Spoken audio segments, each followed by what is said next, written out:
June 13ರಂದು ಪರಿಷತ್ನ 11 ಸ್ಥಾನಗಳಿಗೆ ಚುನಾವಣೆ ನಡೆಯಲಿದೆ.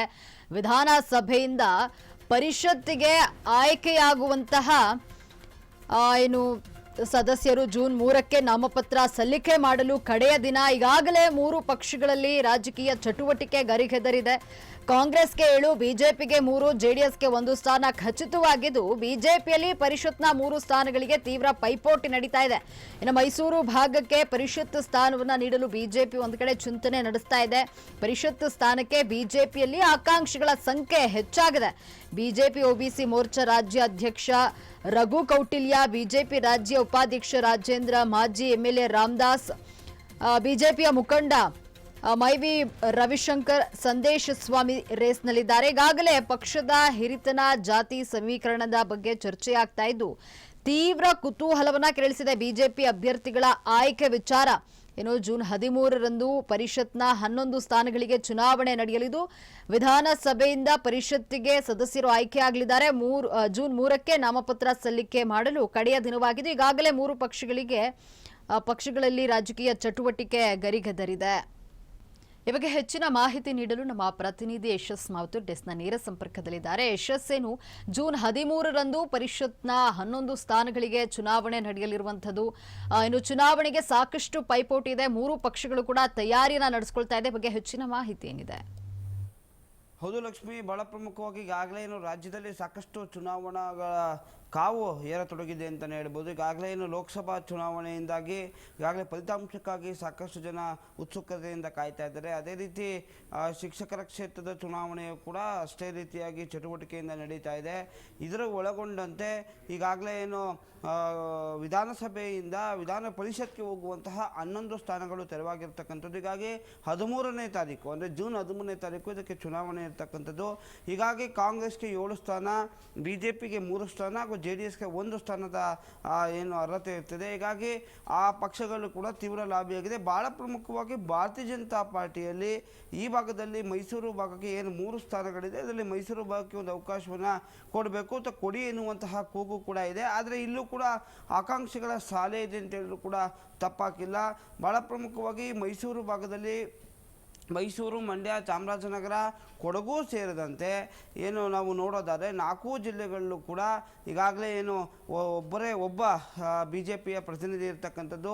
ಹೀಗಾಗಿ ಈ ಒಂದು ಕ್ಷೇತ್ರ ಯಾವಾಗಲೂ ಬಿ ಜೆ ಪಿಯ ಭದ್ರಕೋಟೆ ಆಗಿತ್ತು. ಬಿ ಜೆ ಪಿಗೆ ಮತ ಬ್ಯಾಂಕ್ಗಳನ್ನ ಕೊಡುವಂತಹ ಕ್ಷೇತ್ರ. ಹೀಗಾಗಿ ಈ ಒಂದು ಕ್ಷೇತ್ರದಲ್ಲಿ ಬಿ ಜೆ ಪಿಯ ಸಂಘಟನಾತ್ಮಕವಾಗಿ ಸಂಘಟನೆಯನ್ನು ಮಾಡಬೇಕು ಅನ್ನೋ ದೃಷ್ಟಿಯಿಂದ ಪರಿಷತ್ ಸ್ಥಾನವನ್ನು ಕೊಟ್ಟರೆ ಪಕ್ಷದ ಕಾರ್ಯಕರ್ತರಿಗೆ ಶಕ್ತಿ ತುಂಬುವಂಥ ಕೆಲಸವನ್ನು ಮಾಡ್ಬೋದು, ಪಕ್ಷದ ಸಂಘಟನೆಯಲ್ಲೂ ಕೂಡ ಸಕ್ರಿಯರಾಗ್ಬೋದು ಅಂತಕ್ಕಂಥದ್ದು ಕೂಡ ಈ ಭಾಗದ ಕಾರ್ಯಕರ್ತರ ಒತ್ತಾಯ ಆಗಿದೆ.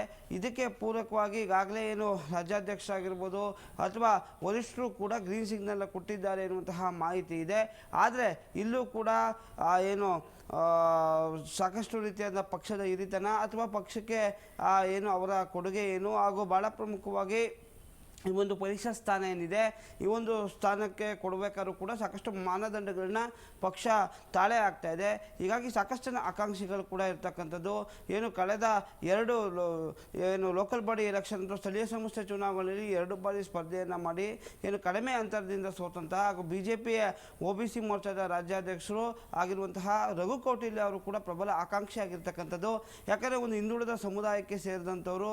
ಈಗಾಗಲೇ ಇದೊಂದು ಮುಖ್ಯಮಂತ್ರಿಗಳ ತವರು ಜಿಲ್ಲೆ, ಇದು ಹಿಂದುಳಿದ ವರ್ಗದ ನಾಯಕರಾಗಿರುವಂತಹ ಮುಖ್ಯಮಂತ್ರಿಗಳ ತವರು ಜಿಲ್ಲೆ. ಹೀಗಾಗಿ ಈ ಒಂದು ಮೈನರ್ ಕಮ್ಯುನಿಟಿಗೆ ಅವಕಾಶವನ್ನು ಕೊಟ್ಟರೆ ಪಕ್ಷದಲ್ಲಿ ಸಾಕಷ್ಟು ಮತಗಳನ್ನ ಕ್ರೋಢೀಕರಣ ಮಾಡ್ಬೋದು ಅಥವಾ ಈಗಾಗಲೇ ರಾಜ್ಯಾದ್ಯಂತ ಅತಿ ಸೂಕ್ಷ್ಮವಾಗಿರುವಂತಹ ಅತಿ ಹಿಂದುಳಿದ ಸಮುದಾಯದ ಮತಗಳಿದೆ, ಅದನ್ನ ಸೆಳೆಯೋ ನಿಟ್ಟಿನಲ್ಲಿ ಮಾಡ್ಬೋದು ಅನ್ನುವಂತಹ ಒಂದು ಸ್ಟ್ರಾಟಜಿ ಕೂಡ ಇರತಕ್ಕಂಥದ್ದು. ಹೀಗಾಗಿ ಅವರು ಕೂಡ ಈಗಾಗಲೇ ಲೋಕಸಭಾ ಚುನಾವಣೆಯಲ್ಲೂ ಕೂಡ ಪಕ್ಷದ ಪ್ರಮುಖ ಜವಾಬ್ದಾರಿಯಾಗಿರುವಂತಹ ಬಿ ಜೆ ಪಿ ಹಿಂದುಳಿದ ಮೋರ್ಚಾ ರಾಜ್ಯಾಧ್ಯಕ್ಷರಿಗೆ ಸಾಕಷ್ಟು ರೀತಿಯಾದ ಕೆಲಸವನ್ನು ಮಾಡಿದ್ದಾರೆ.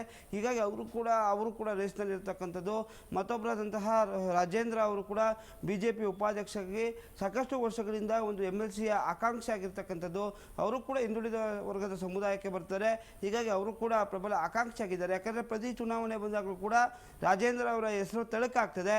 ಆದರೆ ಕಡೆಯ ಕ್ಷಣದಲ್ಲಿ ರಾಜೇಂದ್ರ ಅವರಿಗೆ MLC ಮಿಸ್ ಆಗ್ತಿದೆ. ಯಾಕಂದರೆ ಪಕ್ಷಕ್ಕೂ ಕೂಡ ಅವರ ಕೊಡುಗೆ ದೊಡ್ಡದಾಗಿರ್ತಕ್ಕಂಥದ್ದು. ಪಕ್ಷದ ಕಚೇರಿಗೆ ತಮ್ಮ ಒಂದು ನಿವೇಶನವನ್ನು ಕೊಟ್ಟಂಥದ್ದು ಹೀಗಾಗಿ ಈ ಒಂದು ರೀತಿಯಲ್ಲಿ ಪಕ್ಷದ ಹಿರಿಯರಿಗೂ ಕೂಡ ರಾಜೇಂದ್ರ ಅವ್ರ ಮೇಲೆ ಕೂಡ ಒಂದು ರೀತಿಯಾದಂತಹ ಸಾಫ್ಟ್ ಕಾರ್ನರ್ ಇದೆ ಅಂತಲೂ ಹೇಳ್ಬೋದು.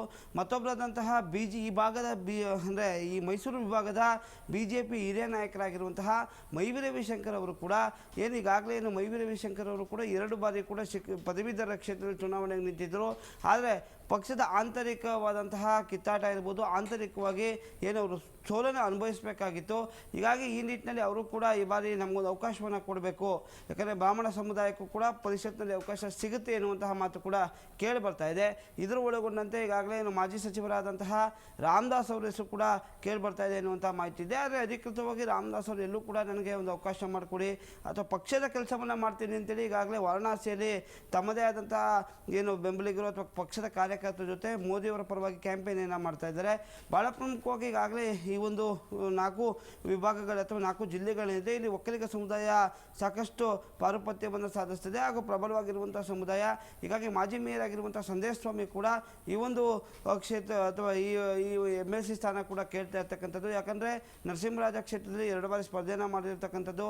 ಹೀಗಾಗಿ ನರಸಿಂಹರಾಜ ಕ್ಷೇತ್ರದಲ್ಲಿ ಭಾರತೀಯ ಜನತಾ ಪಾರ್ಟಿ ಗೆಲ್ಲಬೇಕು ಅಂದರೆ ಸಾಕಷ್ಟು ರೀತಿಯಾದಂತಹ ಕಷ್ಟಗಳಿದೆ. ಹಾಗೂ ಭಾಳ ಪ್ರಮುಖವಾಗಿ ಈ ಒಂದು ಪಕ್ಷವನ್ನು ಸಂಘಟನೆ ಮಾಡ್ತಕ್ಕಂಥದ್ದು ಈ 4 ಜಿಲ್ಲೆಗಳು ಕೂಡ ಒಕ್ಕಲಿಗ ಸಮುದಾಯಕ್ಕೆ BJPಯಲ್ಲಿ ಪ್ರಾತಿನಿಧ್ಯ ಇಲ್ಲ, ಒಬ್ಬ ಪ್ರತಿನಿಧಿಯೂ ಇಲ್ಲ. ಹೀಗಾಗಿ ನಮಗೊಂದು ಅವಕಾಶವನ್ನು ಕೊಟ್ಟರೆ 4 ಜಿಲ್ಲೆಯಲ್ಲೂ ಕೂಡ ಪಕ್ಷವನ್ನು ಸಂಘಟಿಸುವಂಥ ಕೆಲಸ ಮಾಡ್ತೀವಿ ಎನ್ನುವಂತಹ ಮಾತು ಕೂಡ ಕೇಳಿ ಬಂದಿರತಕ್ಕಂಥದ್ದು. ಹೀಗಾಗಿ ಇವೆಲ್ಲ ರೀತಿಯಾದಂತಹ ಸಾಧಕ ಬಾಧಕಗಳನ್ನ ಚರ್ಚೆ ಮಾಡಿ ಭಾರತೀಯ ಜನತಾ ಪಾರ್ಟಿ ಯಾವ ತೀರ್ಮಾನವನ್ನು ತೆಗೆದುಕೊಳ್ಳುತ್ತೆ ಅಂತೇಳಿ ಕಾದು ನೋಡಬೇಕಾಗಿದೆ. ಲಕ್ಷ್ಮಿ, ಧನ್ಯವಾದ ಯಶಸ್ ನಿಮ್ಮೆಲ್ಲ ಮಾಹಿತಿಗಾಗಿ.